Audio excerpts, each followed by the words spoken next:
Welcome back, Keepers of the Flame. Okay, so I promised a love language video, but first I'm going to get this out of the way because if you're not a water sign, you didn't hear me say this, so I'm going to get this out of the way. So, I made a few purchases, important ones.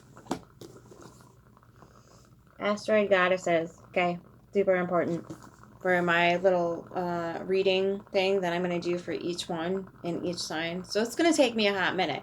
But now I have something to go off of and like something to take notes on. So I get a better feel for like, where your Cersei's is, which I'm going to touch a little bit on today. And then we're going to go over like understanding through the eyes of your natal chart where we're trying to move this yin energy thing into a space of understanding how it operates, because I think for the most part people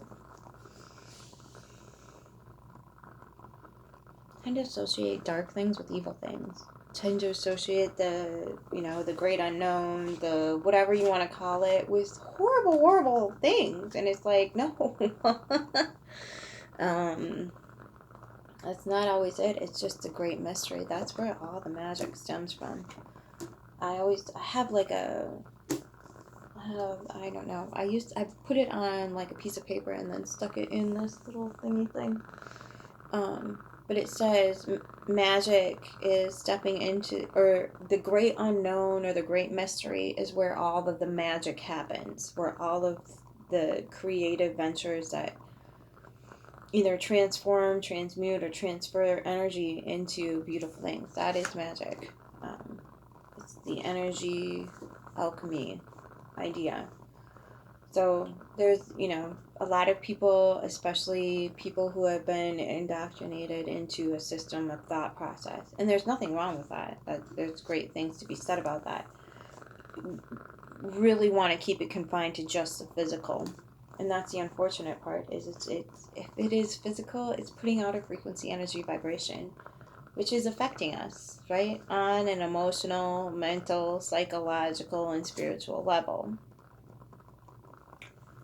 I know. You're trying to merge two worlds, darling. I don't think it's going to work. Well, freaking watch me try. How about that? And like, do the whole Play-Doh thing. Whatever I screw up, you get it right. How about that? Let's make a deal. Okay. So, yin energy on its way. Asteroid Goddesses is the name of the book. Mythology, and I'll link it down below. The mythology, psychology, and astrology of the re-emerging feminism. Feminine.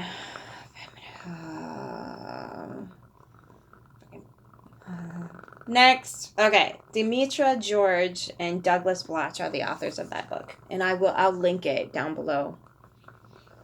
And then Cosmos and the Psyche. Richard Tarnas. Really cool dude. I'm pretty sure he's a Scorpio stellium because he was on the astrology podcast doing the Pluto episode. Okay? So this is about the outer planets and how they affect us on a social, generational scale. That's what the outer planets do. Okay? So the innermost planets are more personal, and how we as individuals operate in this system. Whereas the three outer planets, Pluto, Neptune, and Uranus, are telling us what's happening in society as a whole, as a community, as a collective, how we're operating on a societal basis. And how do they narrow that down? They look up the planet transits, and then they put that to the dates of significant historical happenings. When I say it's mind-blowing, I am speaking from a Gemini moon aspect. So when I say things are mind-blowing, like Joe Rogan be holding his bald head, mind-blowing. Okay. So the things that are lined up, and right now they're all hitting us. I have a headache. They are all hitting us in a major way. So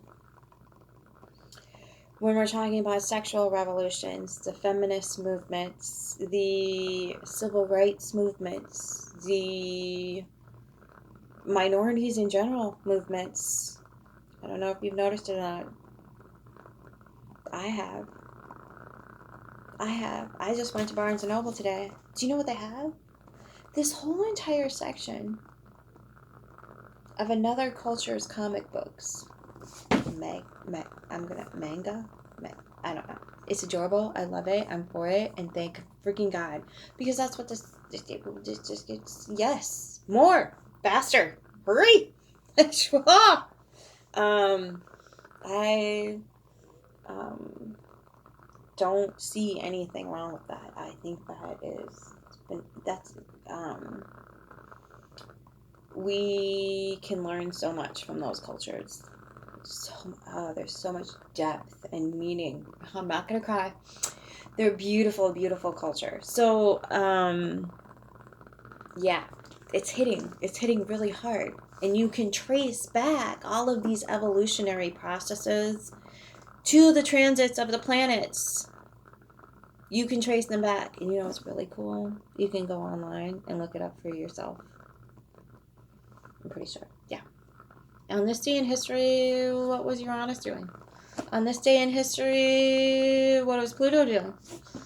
On this day in history, what was happening with it? So, this traces it all. There's another series that was actually made based off the book called The Changing of the Gods. Very, very, very intricate. And that gentleman, he was also on the astrology podcast, and I'll see if I can link that. Sorry.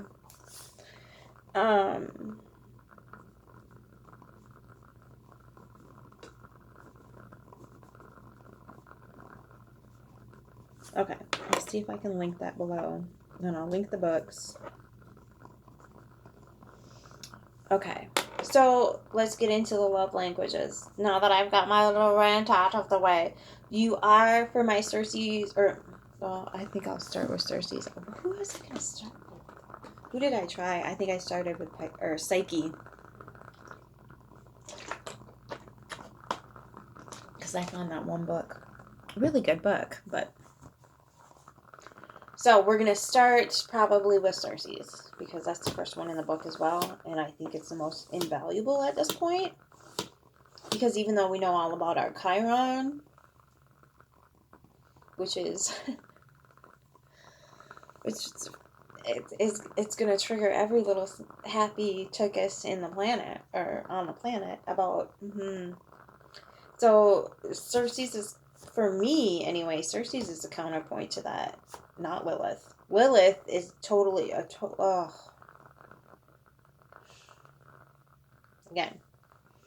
I think I mentioned this in the first time I tried to start this video. We do not understand how yin, the darkness, the unknown can be so positive for us, right?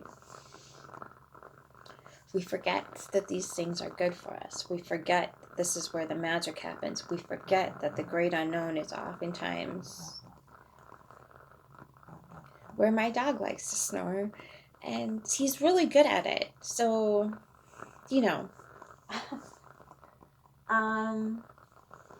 understanding what's happening within is crucial. I mean, that is the essence of shadow work. But when you're in the midst of shadow work, you come up with the gifts that you never thought you were going to have. You come up with the talents and the weird oddness and ways to make your hair blend with the background. This is me doing my winter thing with the... You can't even see it. Oh, there's the red. Red and green.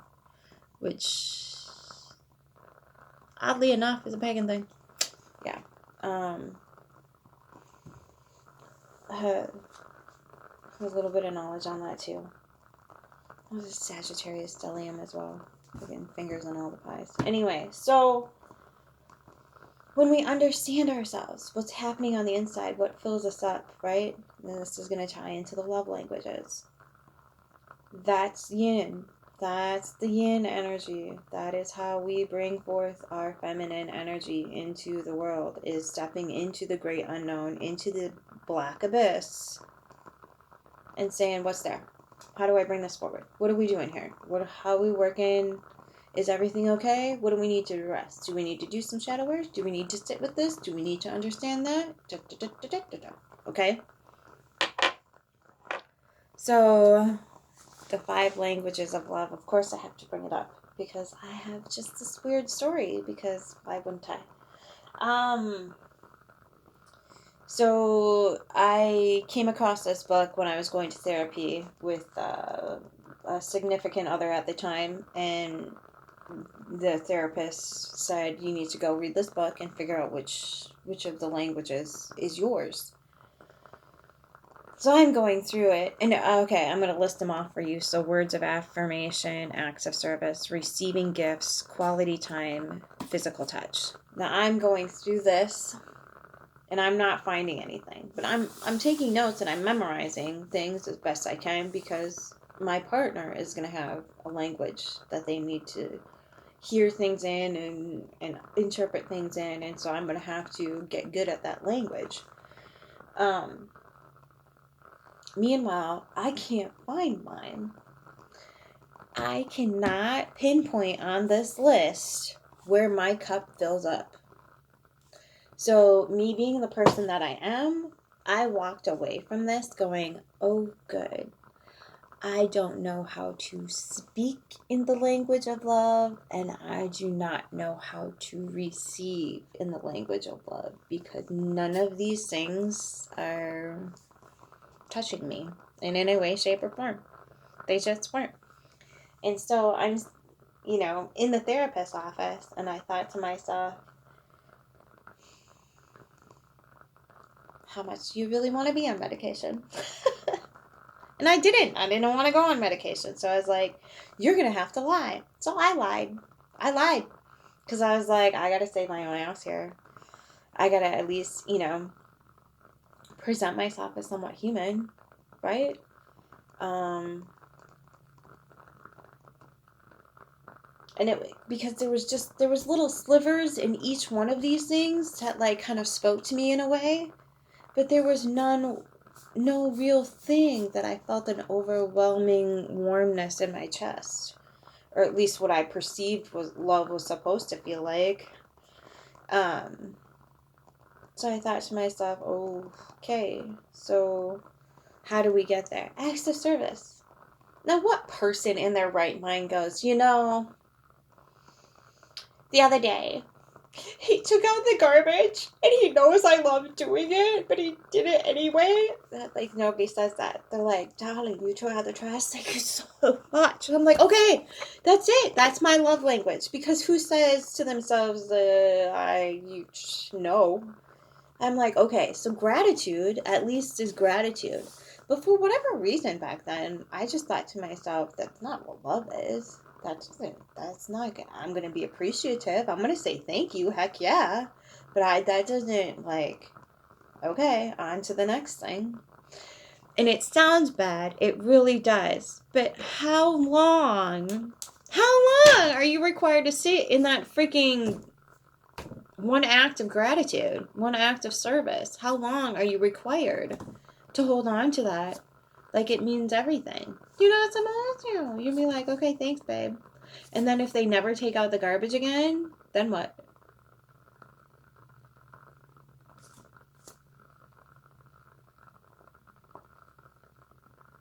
Do you see how I was like, this is weird? Do you know? I don't know. I operate differently. And quality time? Who has a relationship with anybody? With anybody! And there's no quality time.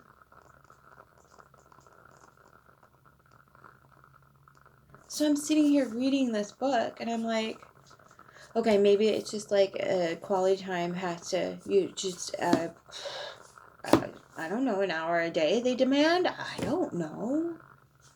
But I'm like thinking to myself, okay, so if you're in any relationship, just forget the romance part.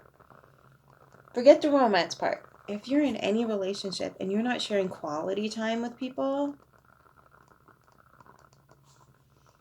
like, what kind of relationship is it? You're not going to spend quality time with your best friend. You're not going to spend quality time with your children. You're not going to spend quality time with your partner. You're not going to spend quality time with your other family and your circle of friends. There's no quality time. It's not valued. It's not a love language in and of itself. Standing alone, going, yeah, I need some attention over here. Now, granted, yeah, I have people that, like, I don't talk to very often, and, like, we just get together and, like, we have a good time. But the time we do get is quality, right? So I'm like, I'm confused. How do you have a relationship without quality time? I just don't. I know. Okay, quality time. Okay, physical touch. Now let's hold up. I am Scorpio stellium. Physical touch could definitely be one of my love languages. Abso-freaking-lutely. But if I don't know you, do not touch me. Do not. I've had, like, you know, like, waiters and waitresses come up and, like, you know, like, excuse me. No. No. Now, if I know you and I love you and I have affection for you, that's going to come out in a physical way because it's Scorpio Venus thing. I'm going to, like, you know, pat your arm or, like, move your hair out of your face or, you know, I'll do the little thingy things. I like to hug hello and goodbye. That's definitely a thing. But if I don't know you, I don't want to touch you, and I don't want you to touch me. But I can still show you affection and love and respect verbally in different ways, but not through. Do you see what I'm saying? So, like, I broke all of this down on my insane level, basically, is what happened. And it wasn't until, not kidding, 18 months ago, I actually looked up my natal chart because I somehow pulled myself out of the big black abyss and convinced myself that I wasn't going to hell if I did so. So, I'm just kidding. I didn't think I was going to hell at any point in time if I had looked at my natal chart. But the vitriol reaction that I got the first time I got caught reading a horoscope was that was not a good day, kids. So it took me a while to unbind from that process, and I finally got to it, and I found out that my moon was in Gemini. And it was because I had seen some random tarot. I'm like, moon sign? What the heck is a moon sign? What do you know? So I got into it, and then I got this book. It's so crazy how all of these coincidences happen. But there's a true crime lady on YouTube. Dang it, if I get Kendall Ray. Dear God, I hope I pronounced that correctly. Kendall Ray. She's the one who was like, hey, you should get this because they donate to the environment, they plant trees, they're good people, and they give money to lawyers in New York to help women who can't afford a lawyer for women who need a lawyer for women's problems. Okay. So, it's such a great book, you guys. It really is. So, there's one month. And it gives you all the little transits of what the moon, you know, if the moon's going to be squared Pluto or trine Pluto, or, you know, if Mercury's going in retrograde, all those cool little details. That's really, really nice to have. And it's a really great tool to memorize everything. Because what I did is I went through all the little symbols and I, like, wrote down, like, okay, let's see, blank page quick. Hang on. Okay. So, like, I would come over here in the corner. You can see that. But there's all the little transits, right? So I would write, like, what the transits meant next to the, like, in small lettering. But, like, I would write each one, what each symbol represented. And that, like, that's how I learned to memorize my symbols, right? And there's, like, you know, goals for the year.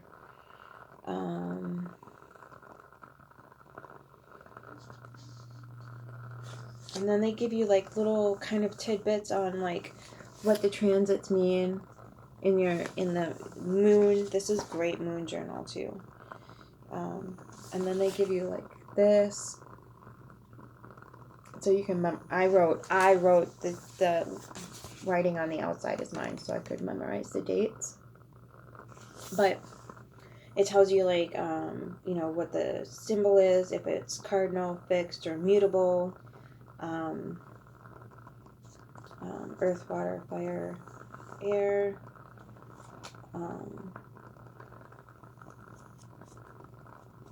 It really is like just it's a good, I could get lost in this for days, but it's a good tool to help you if you want to get into astrology, and especially moon, because they'll break everything down for you. This is probably one of the best tools. Like, I think it's $45, but if you just find a Groupon or something. What is it, Honey or something like that nowadays? I've ordered one for the last 2 years, so I get an automatic 10% off. Yeah, creative phases. There's all the moons for a year. It's a good little tool to have on hand, and it's a planner. So like you get to document your days down, right? How you're feeling, or you can use it as an actual planner. Like, hey, I got to do this today. This is due today. Yada yada yada. So knowing yourself, understanding yourself, that's what this is for me. And there's, this isn't a religion. This is just you figuring out how you relate to yourself and to the world. And there's nobody that's going to come and judge me for stopping it or doing it one way or another. No one cares. That's the beauty of it. It's not an occult thing. It's a knowing thing. You just know yourself. Know thyself.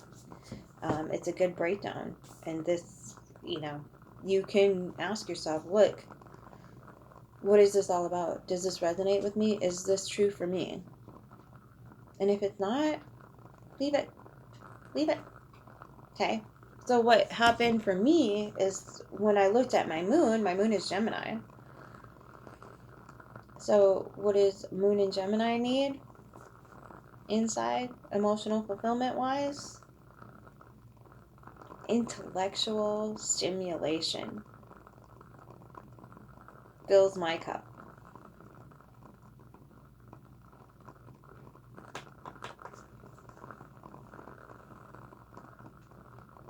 Are you gonna feel comfortable stating that in front of a 5-language book psychiatrist, much less a life coach or anyone who's not an astrologer?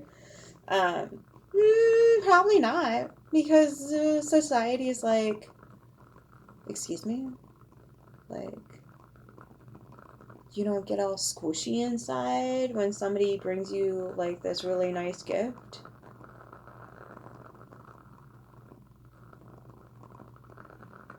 I get like a deer in headlights. I'm like, what am I supposed to do with this? Especially if I didn't ask for it and it's not a genuine from the heart, like I know you so well that this is really going to serve you in your life. It's not that I'm ungrateful. That's not it at all. It's like you can feel the expectance of like, how happy are you? And you're like, I don't know what to do with this.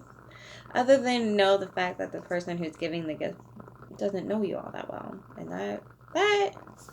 that can hurt a person. So I would rather you not. And just, I don't know, tell me something I don't know. That's how I operate. Tell me something I don't know. And now you've got my attention. And that's a difficult space to sit in, especially when you've got all these rom-coms going on and you're like,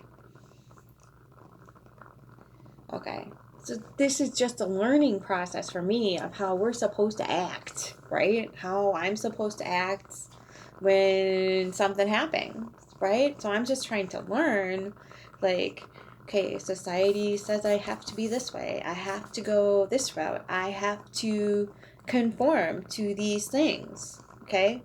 And so acts of service was my love language, right? Because that's gratitude is the pathway of love. It's just one of the feelers on that stem.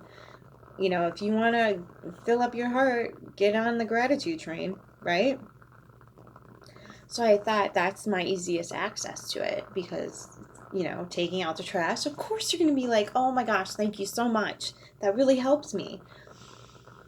So it's not like I'm totally dead inside, but because I don't fit on any of this, everybody assumes that I am dead inside. I'm not. I'm not dead inside.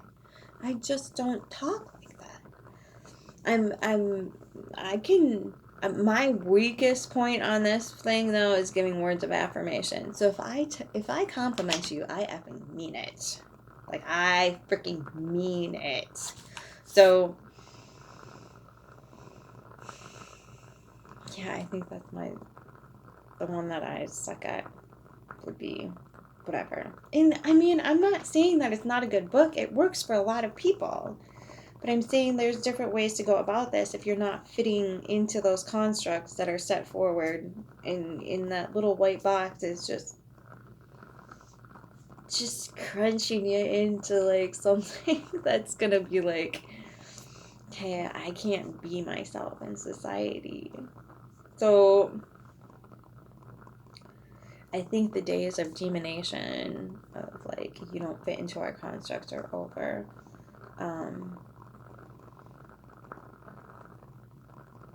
And I could imagine that if somebody's watching this video, you're probably like, oh, she's a little bossy. And that's fine. I don't care. I don't like labels. I don't think they do any good. I think we just, how we move forward from there, how we interact with people, how we present ourselves, the things within ourselves that we do work on can be adjusted in the light of that. This is true, but like self-discovery is self-discovery. Everybody's got things they need to work on, whether somebody, you know, is going to sit in a chair and tell you, look, you need to change this about yourself, and how are you going to trust that person to know what's best for you, right? And starting to go within and figuring out what's best for yourself. So that's why like the Zen energy thing is really going to help us. And the other one that I want to mention before this closes off is the mother of the universe is Circe, the asteroid. So everybody's like, ooh, Chiron, what a douchebag. But so I don't think anybody likes their Chiron. I've never met someone who's like, my Chiron placement. Heck yeah. So my Chiron placement is teaching me that I just need to be my authentic self because I just need to be my authentic self. It's a Taurus 6th house. So I just need to be my authentic self moving forward, no matter what. I just need to be my authentic self. And that's what my Chiron is gonna, you know, instigate for me. But wherever your Circe's is how you're gonna, like, especially for those of us who didn't have such strong parent figures, and that is just putting it lightly, that's how we're gonna reparent ourselves. She's the mother of the universe. The Circe's placement is gonna explain to you how better to parent yourself. Not the step-by-step process, absolutely not, but it will give you somewhere to shoot your arrow in the dark if you feel called to do so. It'll give you a better sense of how to be kinder to yourself, be more nurturing towards yourself in the area that it fits in, okay? So I hope, stop using that word. I'm going to have to make like a hope jar. I'm going to make a hope jar. Every time I say the word, something goes in. And then, yeah. Maybe I'll put it towards candles or something.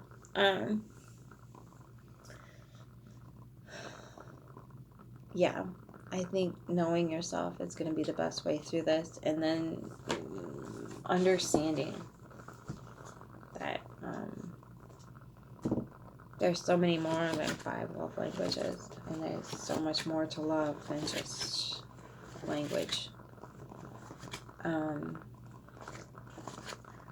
It's kind of an embodiment. It's a way of life. It's a way of being in the world. It's not a language. You automatically embody the language when you automatically embody love. And that can be more tricky for some of us and less tricky for others. It's a navigational process depending on where you're at. So work on that. Ask yourself, what is my love language? What fills my cup with absolute and insane joy? Just absolute bliss. What blows your mind? What... You get a warm, at least I get a warm sensation in here. And it's almost like you're just, like you can't keep it in. You can't keep it in any longer. And it's not that like really excited energy where you're like, ooh, I'm so excited. It's not that. It's just slow, warm, calm. Just, it's, I don't know how to explain it. There's no language for it. It's just, it feels so lovely just being in your body and just being in that moment and feeling that well within yourself. It does feel like a well that is, your cup is overflowing, and it's lovely. It's beautiful energy. What gives that to you? Find that for yourself, and it's usually probably somewhere in childhood. Yeah. Quick story. My parents asked me what I wanted for Christmas one year, and I was a little shit, and I lied. And I told them that they had to find me an encyclopedia because the school teacher told us that we needed an encyclopedia for a particular project. Because I was sick and tired of Barbie dolls and stupid little cribs and fucking like little neon cars to put Barbie in. I was fucking livid. So I lied to them. I think I was 7 or 8. I lied to them, and I told them that I had to have an encyclopedia.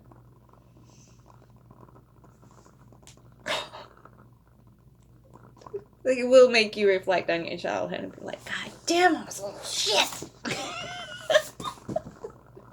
But I love that encyclopedia, dude. It kept me busy.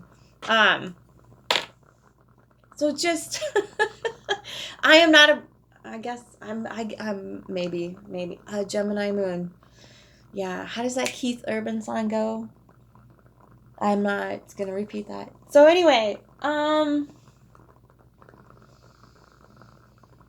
yeah, just remember that. Remember what fills you up. And go get it. Get it. Keep the flame. Love you, bye.